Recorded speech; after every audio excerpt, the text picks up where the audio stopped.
Es uno de los textos más que tienen más relevancia en uno de los, no digo de toda la escritura, pero es uno de los que tienen más relevancia en la escritura, porque aquí Pablo vemos a un hombre, un apóstol, que vio la condición de una ciudad entera que estaba perdida, que estaba envuelta en el pecado, y les dijo: mira, de la única manera que ustedes van a tener bendición, de que las cosas vuelvan a ser como antes, es que ustedes tienen que presentar primeramente vuestros cuerpos como culto racional, porque ellos usaban sus cuerpos a la idolatría, entregaban sus cuerpos a la lujuria. Era una ciudad pagana.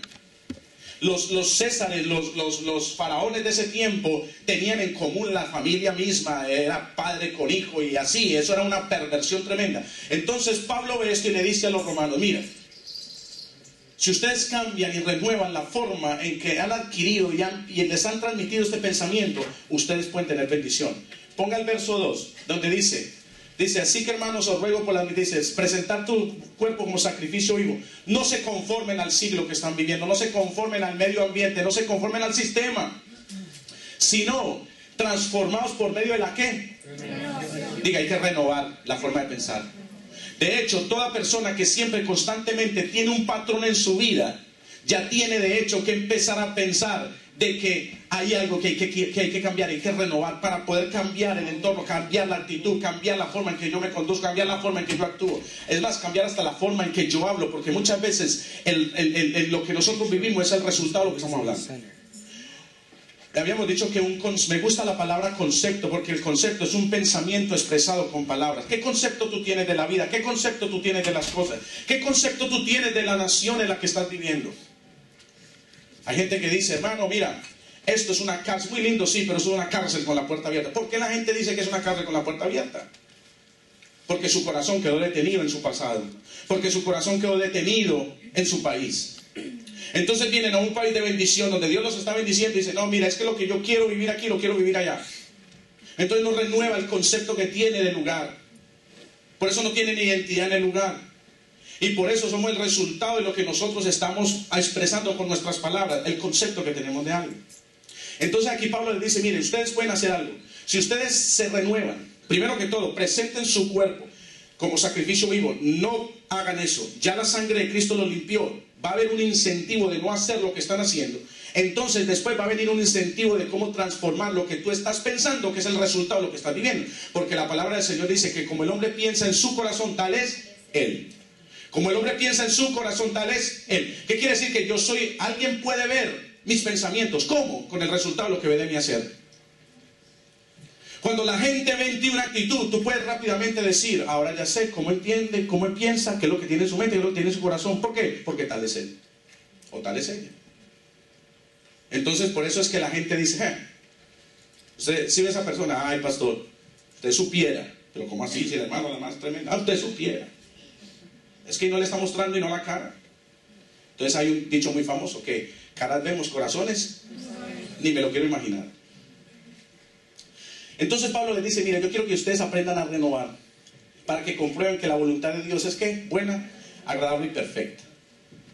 Entonces, como estamos viviendo en una sociedad, estamos viviendo en un tiempo tan ¿cómo se dice? Pluralista, donde hay tanta cantidad de diferentes pensamientos, hay diferentes creencias, culturas, diferentes formas de pensar. A nosotros nos quieren así. Yo soy de los que no paso debajo de una escalera, pastor, ¿qué le pasa? Yo soy de los que cuando veo un coroteo le tiro la buena suerte. Yo soy así. No, nosotros fuimos educados así. Pero cuando llegamos al Señor, Dios quiere que tengamos un alineamiento solamente conforme a su cultura y conforme a la tradición que Él quiere que nosotros tengamos, porque viene del reino. ¿Sabe por qué? Porque el Señor dice: si yo estoy en ti, tú tienes que empezar a generar algo nuevo, porque el que está en mí, una nueva criatura es. Las cosas viejas tienen que definitivamente que pasar. Eso fue lo que el Pablo le enseñó a los romanos. Les dijo: si ustedes son nuevas criaturas, si Cristo está en ustedes tienen que primeramente empezar a pensar de que hay algo nuevo en ustedes. Por lo tanto, hay algo nuevo que mostrar, hay algo nuevo que hacer, hay algo nuevo en lo cual, en la actitud que me tengo que mover. Y Dios está trayendo la verdadera, sincera paternidad de los hijos a la casa. La palabra del Señor termina en el Antiguo Testamento diciendo que Él enviaría el espíritu de Elías, que es el único que puede hacer que el corazón de los padres se vuelva al de los... No dice el corazón de los hijos a los padres, dice que primero el padre a los y de los hijos hacia los... No vaya a ser que yo venga y hiera la tierra con maldición. Cuando nosotros hablamos de paternidad, cuando nosotros hablamos de espíritu de orfandad, cuando se habla de espíritu de bastardía, nosotros tenemos que entender que hay una carencia de algo que puede quitar, erradicar y hacer que funcione la familia conforme al propósito de Dios. Y eso se llama paternidad, pero yo necesito cómo transmitir. Porque paternidad hoy en día, según el diccionario, de acuerdo a la necesidad que nosotros ahora queremos acomodar, de acuerdo al propósito, se cambió el propósito. Entonces paternidad, el diccionario dice, no, que es alguien que engendra biológicamente una vida. ¿Y por qué lo están diciendo así? Porque hoy en día 2 hombres pueden adoptar. Por eso el verdadero sentido de adopción corta cualquier orfandad. Y el Señor dice que nosotros nos adoptó como hijos. En el original, la palabra paternidad significa alguien que transfiere de una manera jurídica y filial lo que Dios ha puesto en su corazón. Hoy en día no es que yo heredo a mis hijos, no, ellos tienen derecho a una herencia, ellos tienen derecho a una parte que les corresponde. Usted no se ha preguntado por qué el hijo pródigo le dijo, dame la parte que me corresponde. Porque era hijo. Hoy en día, uno como padre lo ve como en una actitud y dice, no, este no va a heredar, lo voy a desheredar. Mentira del diablo, el hijo tiene derecho a su porción. Entonces la palabra del Señor dice en Lucas capítulo 2, póngamelo ahí por favor. Mire lo que Dios va a hacer en el último tiempo. ¿Cuántos coinciden que en el mundo entero el Espíritu Santo está hablando lo mismo? Que Cristo está a las puertas, que Cristo va a venir, que la venida de Cristo está cerca. Diga que está a tu lado, pellízcate porque Cristo está a la puerta. Diga, levanta, diga, cuida tu actitud, presenta tu cuerpo como sacrificio vivo. Mire, aconteció en aquellos días que se promulgó un edicto de parte de Augusto César, que todo el mundo fuese, ¿qué? Empadronado. Un edicto, una orden. Este rey dijo, todo mundo regrese a su lugar de origen para que sea censado y sea empadronado. En otras palabras, todo mundo vuelva a la casa original de su padre. Y miren lo que dice acá. En este primer censo se hizo siendo Cirenio gobernador de Siria, e iban todos para ser empadronados cada uno a su ciudad. Y José subió de Galilea a la ciudad de ¿qué? De Nazaret, a Judea, a la ciudad de ¿quién? Que se llamaba ¿cómo? Belén. David era ¿de dónde? De Belén. ¿Y de dónde iba a venir el Mesías? ¿Del linaje de quién? Por lo tanto tenía que ir ¿dónde? Tenía que regresar a la casa de su padre. Por eso es que ese espíritu de orfandad aún en las iglesias se va a acabar. Porque Dios va a acomodar a sus verdaderos hijos en el lugar donde Él va a impartir una verdadera paternidad. Porque el Señor va a reunir su pueblo y ya ese espíritu de orfandad, de bastardía, aún en las iglesias se va a quitar, porque Dios va a levantar verdaderos padres. Hoy en día yo sé que hay hijos muy lacerados, hay hijos muy heridos, también hay padres muy heridos, pero el Señor va a hacer que verdaderamente el espíritu de Elías, que es el que Él va a enviar, va a tener el poder para que uno pueda abrir el corazón al hijo y el hijo vuelva al padre, y entonces establezca una verdadera paternidad, uno pueda transmitir, uno pueda vertir un patrimonio que no tiene nada que ver con finanzas, no tiene que ver con lo material. Patrimonio es transferir todo el potencial que yo tengo en la capacidad de padre que puedo ser para un hijo. Y se sanan todas las cosas. Yo sé que muchos están preguntando, ¿y qué hay de aquellos que no tuvimos papá? ¿Y qué hay de aquellos que nos despacharon ligeritos sin nada a los 4 o 5 años? ¿Y qué hay de aquellos que tuvimos un papá pero nada que ver con la paternidad? Ya les voy a responder, yo te voy a ayudar. Dice, y José subió a Galilea, a la ciudad de Nazaret, a Judea, a la ciudad de David que se llamaba Belén, por cuanto era la casa y familia ¿de quién? De David. Para ser empadronado con María su mujer, desposada con él, la cual estaba encinta. Era muy necesario, era muy importante dónde esta criatura iba a nacer. Y mire que Dios usa el edicto de un rey para confirmar, para que todo el mundo volviera al lugar de origen. Hoy en día Dios está emitiendo un edicto del cielo para que todo el mundo entre todo mundo esté en el lugar de su empadronamiento, para que todo mundo empiece a regirse, a vivir el verdadero linaje de autoridad, de paternidad que Dios quiere impartir sobre su iglesia. Ustedes van a ver en el nombre de Jesús que el turismo evangelístico, el turismo eclesial se va a acabar. Todo el mundo va a ser empadronado en el lugar donde Dios lo va a poner. Por eso es que como cuando tú eres hijo, tú sientes que tú estás en el lugar correcto. Porque es algo que encaja, es algo que engrana. Porque Dios está haciendo volver el corazón del Padre al Hijo. Entonces, en Lamentaciones capítulo 5, el verso 7, mire lo que dice ahí. ¿Y qué tiene que ver eso con el mensaje? Mucho. Porque cuando yo fui, Dios me conectó esta parte para poder seguir el mensaje, que te lo voy a terminar hoy. En Lamentaciones capítulo 5 y el verso 7 dice, esta versión dice, nuestros padres pecaron y ya no existen. Aquí quiere decir que no solamente es que no existen porque se murieron. Nuestros padres pecaron, ya no existen. Yo no recibo nada de mi padre, yo no recibo nada de él. Entonces, como no recibo nada de él, por cuanto ellos pecaron, nosotros cargamos con sus culpas. En la versión original dice, y a nosotros nos toca el trabajo pesado. Porque Dios le entregó paternidad a los padres, le entregó paternidad para guiar a las próximas generaciones que se han de levantar.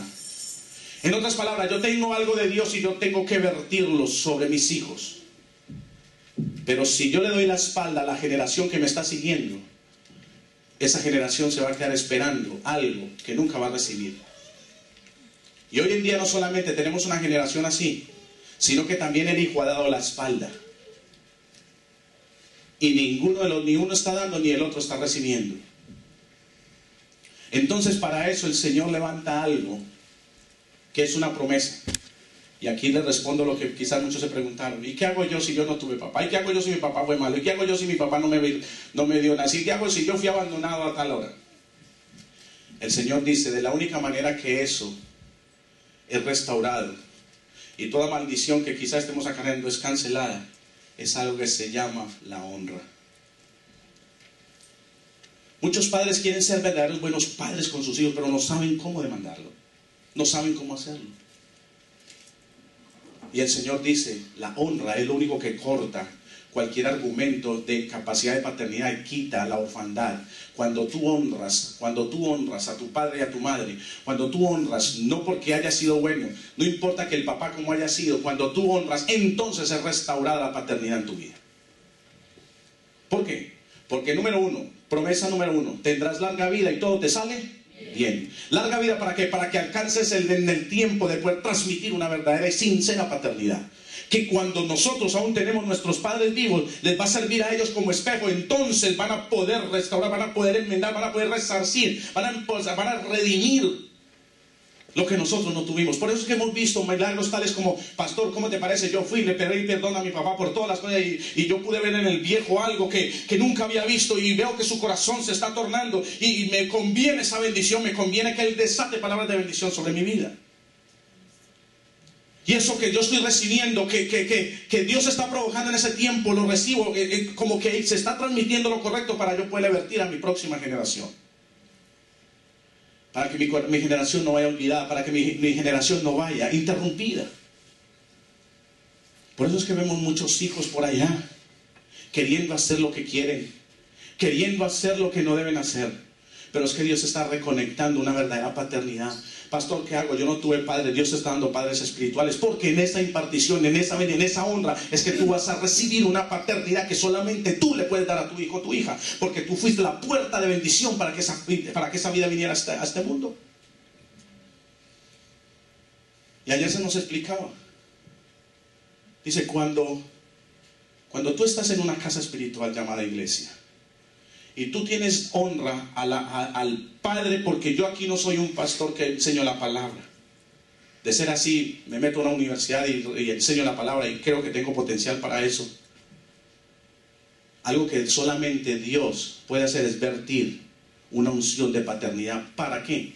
para que esa paternidad pueda ser inundada en el corazón de padres que todavía no saben ser padres, pero van a aprender a ser padres. Y cuando digo van a aprender a ser padres, van a aprender a ser buenos esposos. Y Dios va a quitar la maldición. ¿Por qué? Porque cuando nosotros nos alineamos al propósito de Dios, Dios alinea lo que tiene que alinear. Y se va la maldición de bastardía y de orfandad. Y los hijos se van a alinear.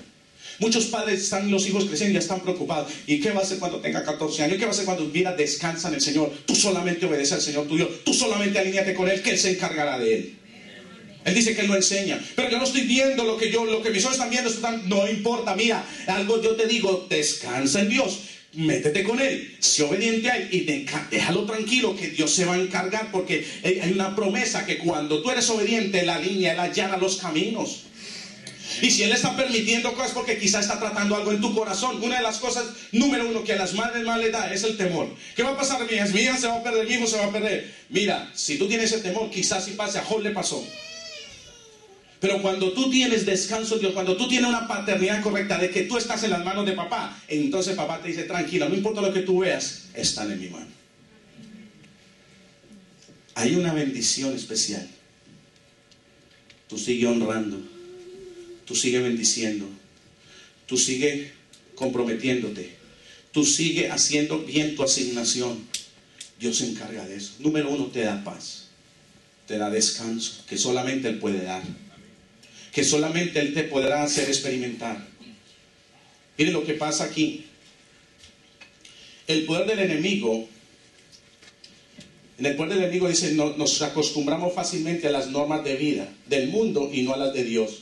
Miren lo que dice en Jueces capítulo 6. Miren lo que pasó aquí. Miren lo que pasó aquí cuando hay una incapacidad de paternidad.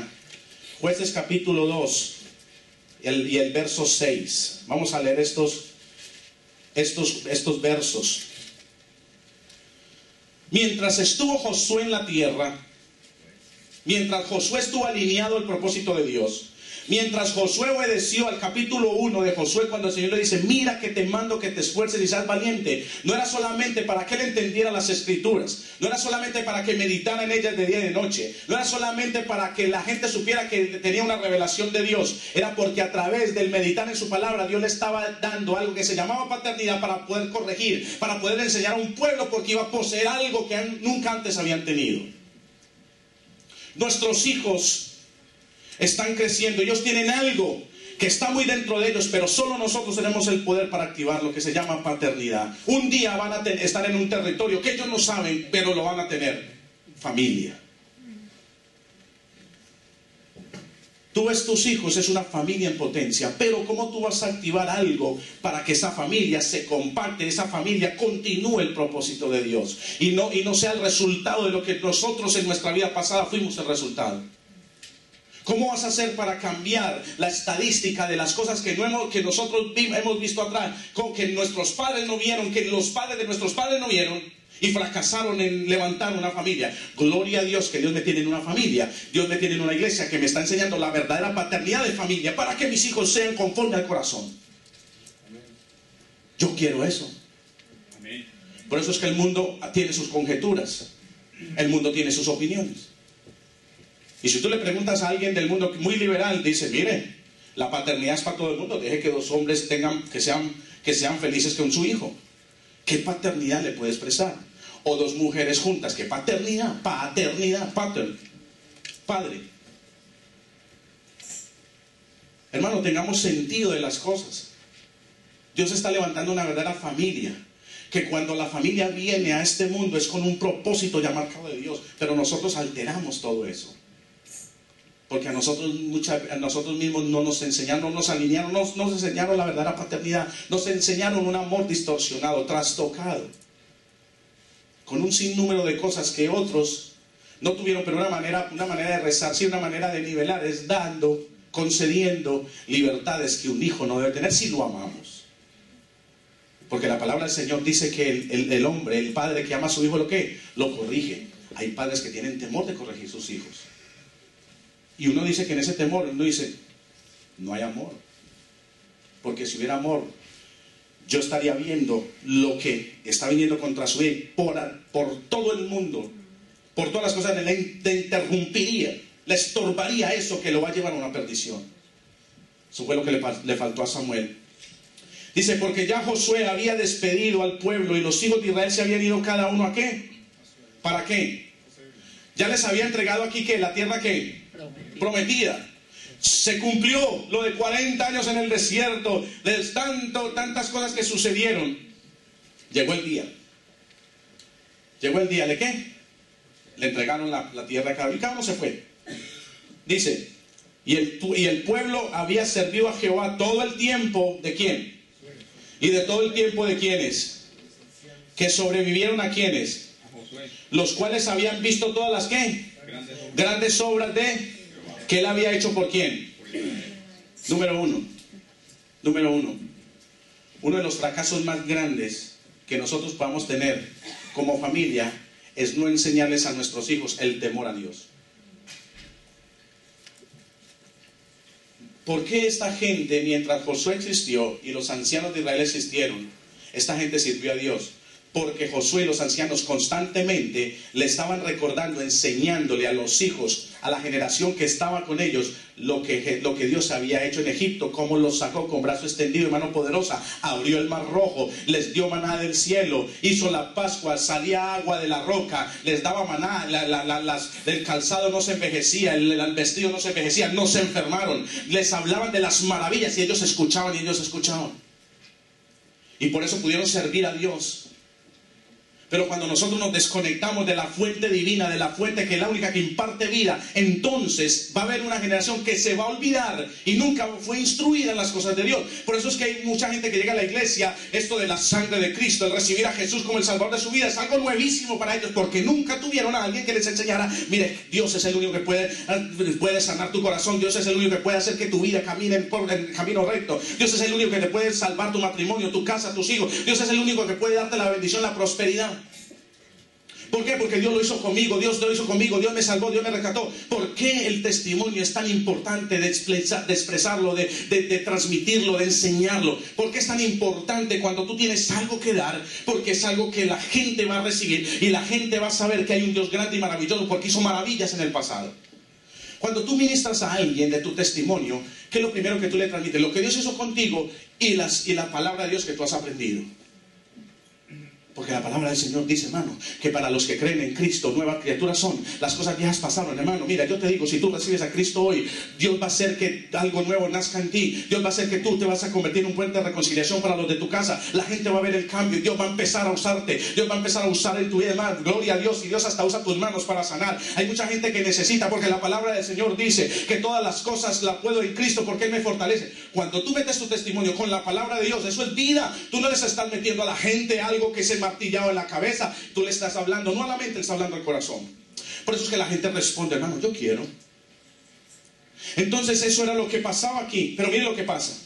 Pero murió Josué, hijo de Nun, siervo de Jehová, siendo de 110 años, y lo sepultaron en su heredad en Timnat-Serah, en el monte de Efraín, al norte del monte de Gaz. Y toda aquella generación también fue reunida a sus padres, y se levantó después de ellos otra generación que no conocía a Jehová, ni la obra que, ¿y qué? ¿Sabe qué es lo catastrófico de esto?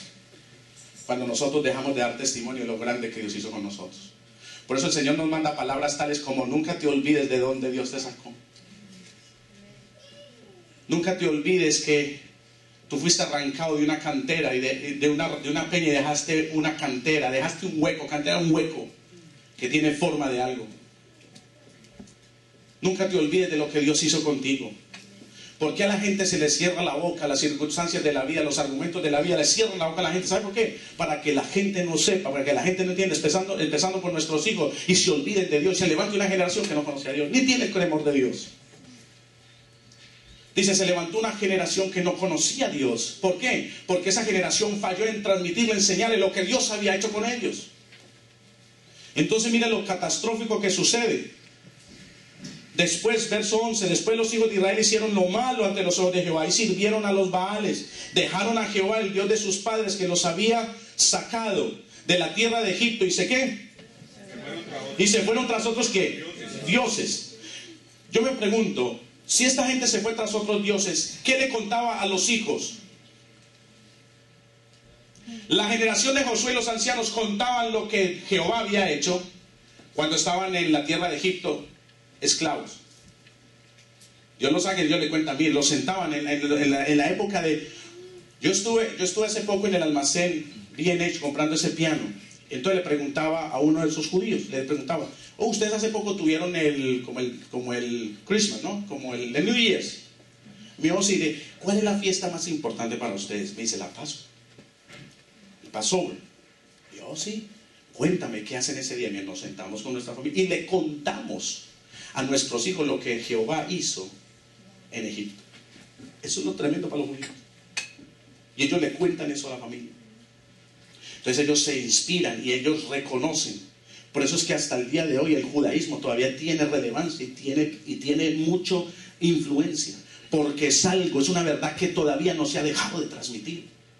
Es una verdad que todavía no ha perdido la relevancia y el poder y la autoridad que esta gente tiene. El problema nuestro es cuando nosotros nos olvidamos de Dios y nos olvidamos de lo que Él hizo y terminamos a veces diciendo, no, ¿qué va? Como muchos dicen por ahí, eso es una fábula. Sí, chévere ahí, pero enmudece el testimonio. Y al no haber testimonio, pues no hay deseo de meterse en la palabra. Y al no haber deseo de meterse en la palabra, ¿qué podemos dar? Lo que el mundo nos tira, lo que el diablo nos tira, dolor, argumentos, aflicción. ¿Ya viste a tu papá cómo se porta conmigo? Ese es el evangelio que estamos dando. ¿Ya viste a tu mamá cómo me desprende y me hace la comida por la mañana? Eso es lo que estamos enseñando a nuestros hijos. O quizás no lo decimos, pero las actitudes lo dicen todo y eso es lo que están aprendiendo. Entonces no hay alguien quien cuente las maravillas que Dios hizo con una familia que estaba rumbo al infierno, pero Dios la confirmó, Dios la salvó con su sangre preciosa y que ahora la tiene aunque la está procesando, aunque la está tratando, pero está sacando el diamante de esa familia porque Dios ve una generación grande para Dios. No alguien que esté mendigando aquí. Yo sé que muy independientemente de tú ver a tus hijos metidos en las cosas de Dios, tú lo quieres ver grande como un gran profesional. ¿Sí o no? Yo quiero, pastor, que mi hijo sea un abogado porque hay mucha necesidad aquí en los latinos. Yo quiero que mi hijo sea un doctor porque hay mucha necesidad. Los latinos van a un doctor que no habla sino inglés y le dice que está enfermo del corazón y le sacan el pulmón. Ay, que no me supo decir, no dijo nada, ¿verdad? Que el pulmón, porque es que no entendía.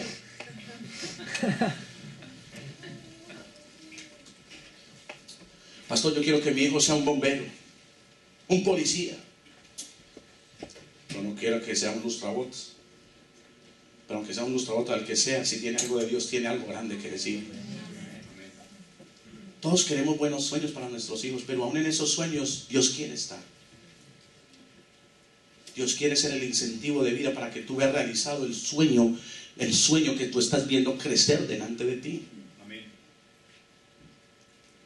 Por eso no podemos abandonarnos de algo tan grande y maravilloso que Dios ha hecho con nosotros.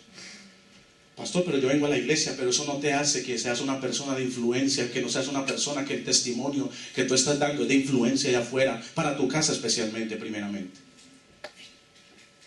Mire lo que sigue diciendo. Dice, y dejaron a Jehová, adoraron a Baal y hasta Astarot, y se encendió contra Israel el furor de Jehová, el cual los entregó en manos de robadores, que los despojaron y los vendió en manos de sus enemigos de alrededor, y no pudieron ya hacer frente a sus enemigos. Una de las cosas que aprendió la generación de Josué fue cómo guerrear y cómo obtener la bendición en la batalla, porque Dios estaba con ellos. Más de 32 guerras libró Josué y todas las ganó. Solo una, donde murieron unos pocos, fue porque alguien había cometido pecado en la casa. Y Dios le dijo, es que hay anatema en la casa. Y vinieron y sacaron a todo y de eso salió, ¿cómo se llama? ¿Cómo se llama el que escondió debajo de la tienda? Acán. Dice que Acán, cuando fueron, dice, el Señor les dice, vayan a poseer Jericó, pero no me tomen nada de ahí. Se ve muy lindo el oro, se ve muy linda las mantos babilónicos, se ve muy lindo eso, el dinero, se ve muy lindo los billetes de 100, especialmente los nuevos ahora, pero no me toquen eso porque eso es anatema. Y llegó el hombre y dijo, nadie me está viendo, y le echó mano. a un lingote de oro, le echó a un manto babilónico y lo metió, por lo menos lo hubiera dejado afuera, pero lo metió debajo de su tienda.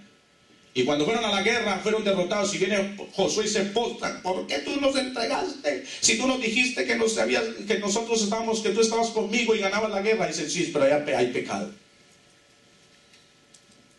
Y cuando sacaron a la familia, lo sacaron a él y lo sacaron con toda la familia, con sus animales, y a todos los apedrearon y los quemaron. Y vino temor de Dios sobre el campamento. Son palabras duras que no queremos escuchar, porque era en la época antigua, en la ley. Ahora todavía sucede. El que esconde pecado debajo en su casa, nunca espere que la bendición de Dios va a estar a favor tuyo. Siempre por algo va a venir algo. La maldición nunca, hermano, viene sin causa. Repita conmigo: la maldición no viene sin causa. Hay veces nos quejamos de la vida que estamos llevando, pero yo me pregunto, si tú eres hijo de Dios, si tú estás metido en las cosas de Dios, entonces hay algo que quizás Dios quiere tratar. Pero si tú estás totalmente alejado, entonces ¿cómo vamos a esperar que Dios bendíceme en todo momento, Señor? No, yo quiero que tú estés apercibido, porque estoy enseñando al pueblo una línea sobre línea, una carrera a seguir. ¿Por qué? Porque mi galardón es demasiado grande. Por donde quiera que salía en la mano de Jehová, mire lo que dice el verso 15. Mire, hermano, muchas veces no es el pastor, no es la iglesia, no es el hermano, es el mismo Dios. Cuando empiezan a cerrarse las puertas de nuestra vida, las puertas de nuestras oportunidades, uno inmediatamente empieza a mirar a todo lado. Uno empieza a ver en todo mundo un enemigo, pero muchas veces es Dios. ¿Sabe por qué? Porque te ama tanto que quiere que tú vuelvas a confirmar el propósito por el cual te levantó. Amén. Habíamos leído en el discipulado que hay un texto que no me acuerdo en ese momento, pero dice que maldito aquel que sirve a Dios con desgano, que sirve a Dios con enojo, que sirve a Dios con apatía. Dice maldito, hay una promesa de maldición ahí. Aún Dios demanda de nosotros el venir con agrado, del venir con gratitud, del venir con alegría.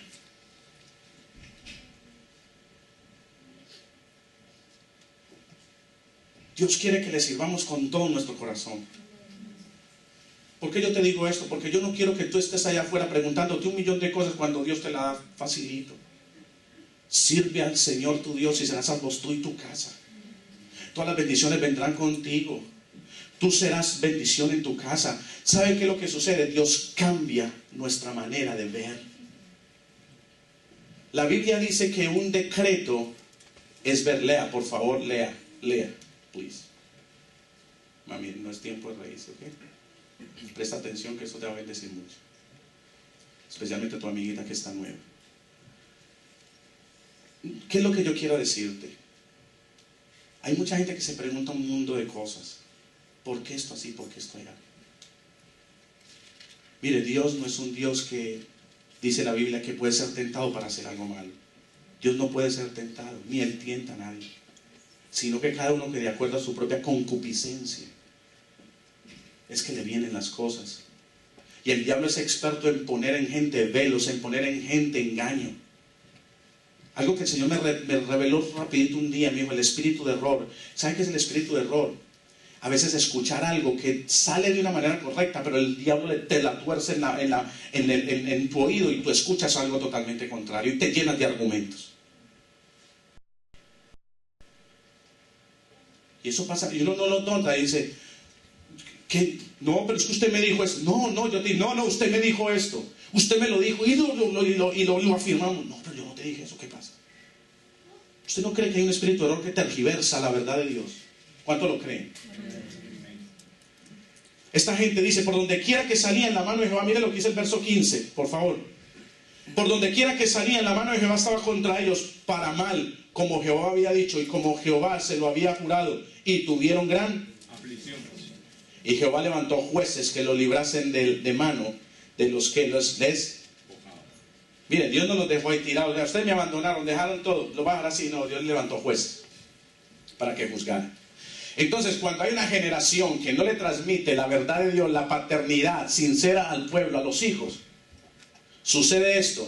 Pero algo desastroso. Mire lo que sucede acá. Cuando el espíritu de vida de la palabra de Dios no es nuestro pensar, caemos fácilmente en filosofías humanas. Diga: filosofías humanas. ¿Sabe qué es una filosofía? Una filosofía es una manera de pensar o de ver las cosas. Tú tienes tu propia filosofía. Si yo te pregunto ahora, ¿cómo tú ves la iglesia? ¿Cómo tú ves la casa? ¿Cómo tú ves tu casa? ¿Cómo tú ves tu vida?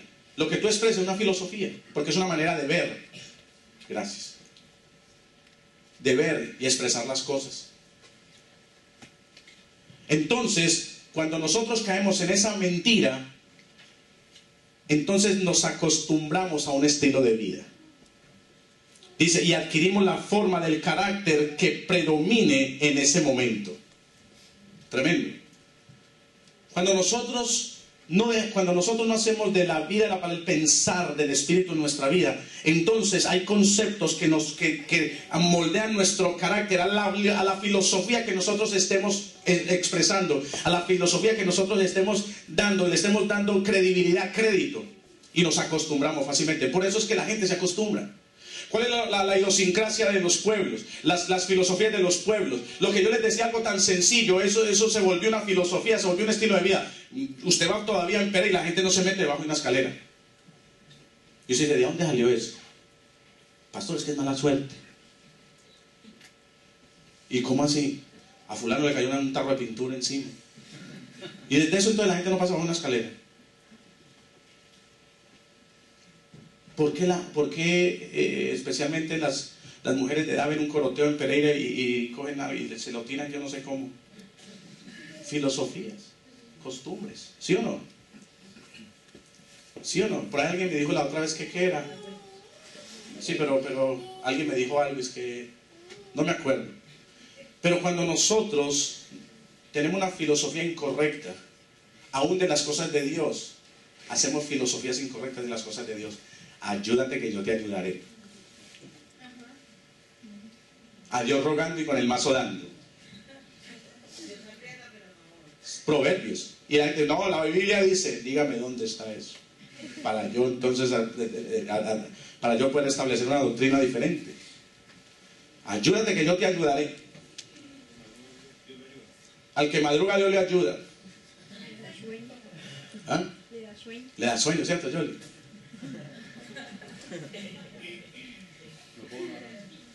Sí. Y hay un proverbio, dice, si quieres tener sueño cuando estés en insomnio, lee la Biblia. Pero mira algo terrible que pasó aquí. Vamos a Primera de Reyes, capítulo 18. Ya te voy a dejar porque ya me pusieron el sign de los 35 minutos. O sea que tengo como 10, 15 más. Porque tengo que sujetarme a lo que me dijeron por ahí. Me tengo que sujetar, diga, sujetarse.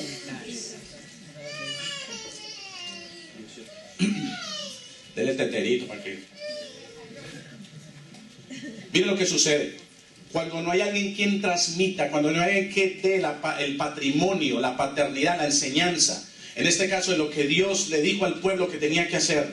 ¿Sabe por qué Jehová, por qué Dios es amigo de Abraham? ¿Por qué Dios es amigo de Abraham? ¿Por qué lo llama su amigo?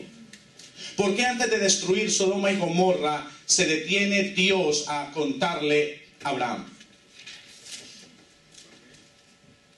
Era el padre de la fe, sí. ¿Saben por qué? Cuando Dios iba a destruir Sodoma y Gomorra, dice que se detiene y dice, ¿cómo no le voy a contar a mi amigo Abraham lo que yo he de hacer?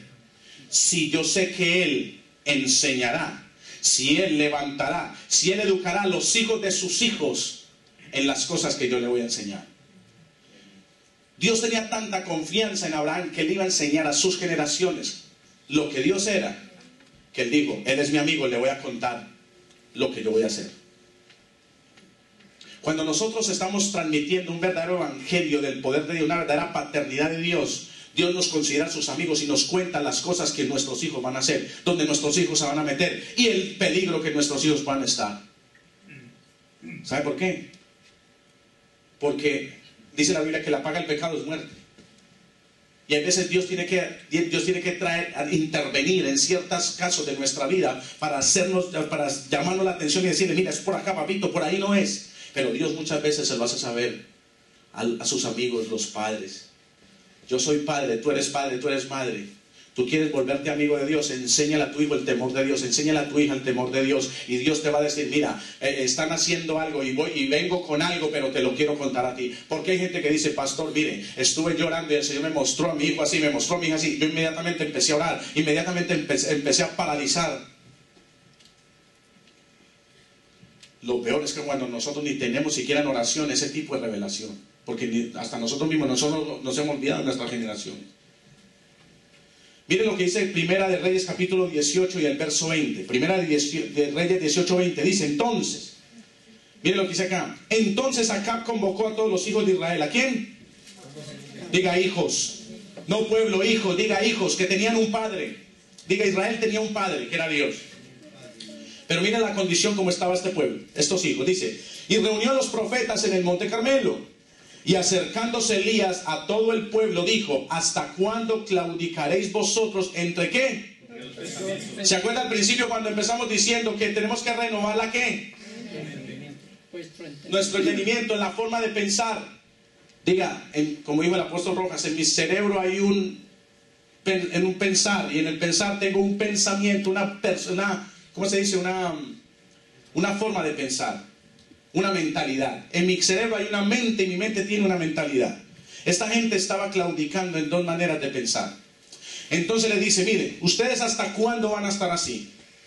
Si Jehová es Dios, seguidle. Y si Baal, id en pos de él. Dice, ¿y el pueblo qué? No respondió palabra. Porque estaban acostumbrados, enseñados a una doctrina que no era la de Dios. Pero viene Elías. Por eso es que cuando tú ves este texto bíblico después sigue diciendo que cuando Elías hace el altar, cuando Elías levanta las 12 piedras y hace el altar y llueve fuego del cielo y consume el altar, entonces eso es un sentido de restauración paterna. Entonces, porque después de que Jehová responde con fuego, el pueblo empieza a decir, oh, Jehová es el Dios, Jehová es el Dios. Inmediatamente cambió su forma de pensar. Por eso es que cuando Dios empieza a hacer algo tremendo en tu vida, tú dices, Dios es mi Dios, no las circunstancias de mi vida. Por eso es que Dios en Malaquías dice, yo enviaré el espíritu de Elías, que es el único que tiene el fuego para hacer que el corazón de un padre vuelva al hijo. Cuando Elías provoca el fuego en el sacrificio, hace que el corazón de Dios se vuelva en misericordia a ver la condición de los hijos de Israel. Entonces él hace que su corazón se vuelve al de los hijos. Deja a un lado el enojo que tiene contra sus hijos por haber estado adorando a otros dioses. Vuelve el corazón y entonces el corazón de los hijos vuelve al Padre. Por eso es que ellos dicen, oh, Jehová es el Dios, Jehová es el Dios. Jehová es mi Padre.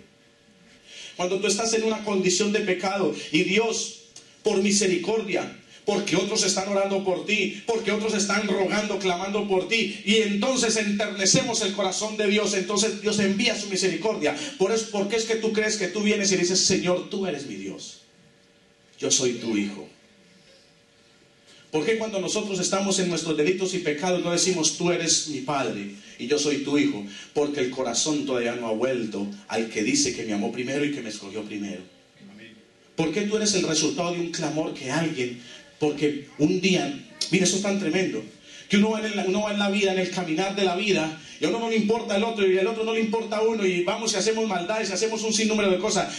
Dios choca con el destino de uno de esos dos, y se convierte al Señor. ¿Y por qué? Lo que antes no veía lo empieza a ver. Wow, yo tengo dolor por mi hermano, mi amigo.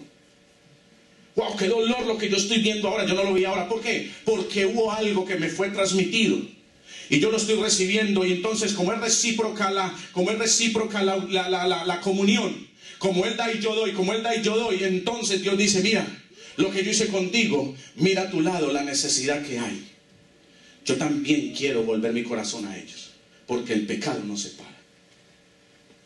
Entonces empezamos a hacer el clamor por el hermano, la hermana, el compañero, el amigo. Sentimos compasión paterna. Por eso la Biblia dice, tú tienes el ministerio de la reconciliación. Y dice que el tener la palabra reconciliación es como si Dios rogase a través de nosotros que el mundo se reconcilie con Él. Y para eso vino Jesús. Diga, para eso vino Jesús. Por último, cuando un verdadero deseo de cambio en nuestra vida, tenemos que acostumbrarnos u obligarnos a cambiar de manera de pensar para adoptar lo bueno de Dios, que es su virtud. ¿Qué es virtud? Virtud es una fuerza, es un vigor, es un valor de las cosas para producir efectos diferentes. Hay gente que tiene muchas virtudes de trabajo. Johnny, por ejemplo, tiene una virtud tremenda. El trabajo que lo hace muy bien. Es una virtud. Pero aquí no está hablando de ese tipo de virtud. Todos tenemos virtudes. Aquí la virtud se llama en la capacidad que tú tengas de acostumbrar tu pensamiento a la virtud de Dios, que se te va a añadir a tu vida todos los días, si tú lo quieres. También dice que es una eficacia en lo que hacemos para restablecer la salud corporal. Cuando nosotros tenemos la bendición de Dios, hasta el cuerpo responde. ¿Por qué? Porque mi manera de pensar es diferente. Si yo siempre estaba diciendo, esta es mi enfermedad, esta es mi diabetes y este es mi asunto, y ahora te dicen, no, esto no es mío, esto no me corresponde, esto ya Dios se lo llevó en la cruz, entonces yo no recibo. Yo no recibo esta enfermedad hereditaria, yo no recibo esta maldición generacional, yo no la recibo. ¿Por qué? Porque tu manera de pensar fue añadida, fue invadida de virtud de Dios, eficacia, diga eficacia, fuerza, valor, vigor. Y terminamos con esto, vamos a Filipenses capítulo 4. Vamos a Filipenses capítulo 4, vamos a leer el verso 8 y 9.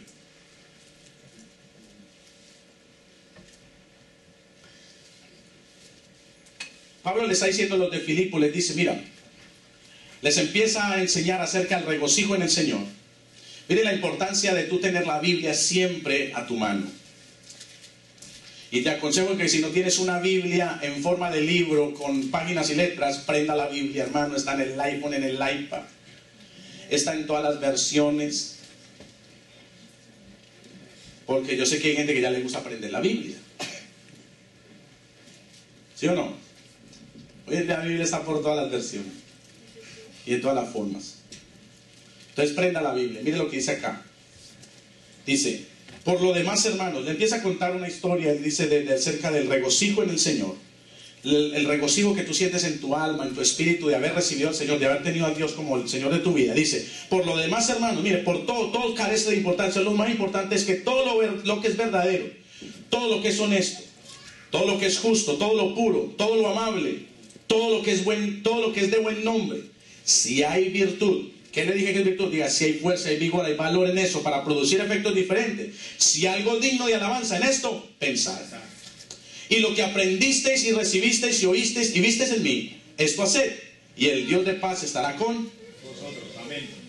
Si hay virtud, si tú ves que hay algo que pueda generar un cambio, piensen en eso.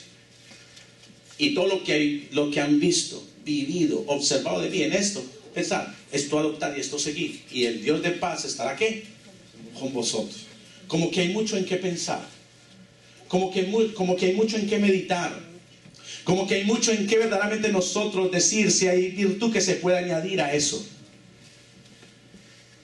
Tiene que haber una fuerza especial que produzca en mí un efecto, pero eso es algo que se llama virtud y solamente viene de la palabra de Dios. Por eso es que cuando tú lees un libro de una novela, te ministra el alma y tú dices, ay, mira fulana cómo se reconcilió, y mira tan villana cómo se le quedó el marido al otro. Y eso ministra tu alma y te dice, hay gente que se enoja. La otra vez estaba viendo una entrevista de una actriz que trabaja mucho como villana, como mala. Dice que en la calle hay gente que la insulta. Y dice, usted tan mala con fulana de tal, ¿cómo se le quedó con el marido? Y dice que a veces la han querido hasta agredir. La gente se vive la novela. Entonces, ¿por qué la gente no se vive la novela de Cristo, la novela de Dios? Ese es un libro que da vida a algo almático. La palabra de Dios es vida que te da vida en el espíritu y te da virtud. ¿Para qué? Para que tú pienses de que hay algo grande que puede surtir un efecto diferente. ¿Cuántos quieren un efecto diferente en sus vidas? ¿Cuántos quieren verdaderamente decir, yo quiero pensar, porque hay virtud en el pensar de lo que Dios me está enseñando? ¿Cuántos hoy saben y dicen y sienten y tienen la capacidad de decir, hay algo que yo necesito cambiar en mi forma de pensar, yo necesito renovar por el poder del entendimiento de la palabra de Dios lo que yo estoy pensando, porque el concepto que tengo de mí mismo es lo que yo expreso con mis palabras y con mis actitudes? Pero yo quiero hoy servir a Dios con todo mi corazón y yo voy a cambiar ¿Y cómo empieza? Cómo yo conceptúo la palabra de Dios para mi vida. ¿Qué voy yo a sacar de ahí para alinear mi corazón y mi vida? Porque lo que yo estoy viviendo hasta ahora, pastor, si les soy honesto, no me gusta. Ni a mis familiares, y si tengo hijos tampoco. Yo quiero cambiar. Hermano, tú no cambias porque tú tengas deseo, simplemente voy a cambiar. Tú tienes que primeramente empezar a cambiar el concepto que tienes de ti mismo. Tú tienes que empezar a cambiar primeramente el concepto que tú tienes del resultado de las actitudes, que es la forma de pensar de tu vida, que es el carácter de tu vida, para tú empezar a producir algo en tus actitudes. Por eso es que la gente, cuando tiene un encuentro personal con Dios, hay un cambio, pero tú tienes que ser perseverante en eso. Tú no puedes permitirte darte el lujo de volver atrás, porque es peor la levantada. El enemigo trabaja más fuertemente. ¿Sabe por qué? Porque el enemigo ve que se te está saliendo de sus manos, de su campo de influencia. ¿Y sabe por qué? Porque él sabe que tú lleno de Dios, lleno de la palabra de Dios, lleno del poder de Jesucristo, puedes influenciar otras vidas que a él no le conviene, porque te quiere mantener así aguantado, mantener así a tus hijos, tu familia, tu finanza, la quiere mantener seca. Cuando alguien se para firme, mire, por eso dice por eso hay una palabra que dice en la Biblia, dice, el reino de los cielos sufre violencia, y solo los violentos, ¿qué? Mira, hermano, cuando tú vas a pasar un estimado por un trabajo, tú te vuelves agresivo si tú quieres ese trabajo para ti, y tú vas y tú metes y tú estás allí, tú estás allá, y si tienes que pasar otro estimado, lo pasas, tú no te quedas pasivo. Lo mismo son las cosas espirituales, especialmente los que tenemos hijos. Yo te hago una pregunta. Tú tienes tu hijo o tu hija, y alguien te dice, mira, cuidado que fulano de tal va a pasar a tal hora, a tal fecha, y dijo que iba a hacer esto contra tus hijos. Tú dirías, qué listo, no hay ningún problema. ¿Cómo estarías tú? Fisgoneando por qué horas aparece, con machete en mano si es posible. Y ahí sí se te despierta la valentía, ¿sí o no? Vaya que se metan con lo más sagrado de tu vida. ¿Tú crees que cuando el diablo se metió con lo más sagrado del Señor, no se levantó, que envió a su hijo a morir en la cruz por nosotros? Eso es un acto de violencia más grande que yo pueda haber existido, porque el Señor dijo, mire, exhibido públicamente, triunfó sobre ellos en la cruz, y ese poder y autoridad se lo dio a la iglesia. Vamos a estar puestos de pie.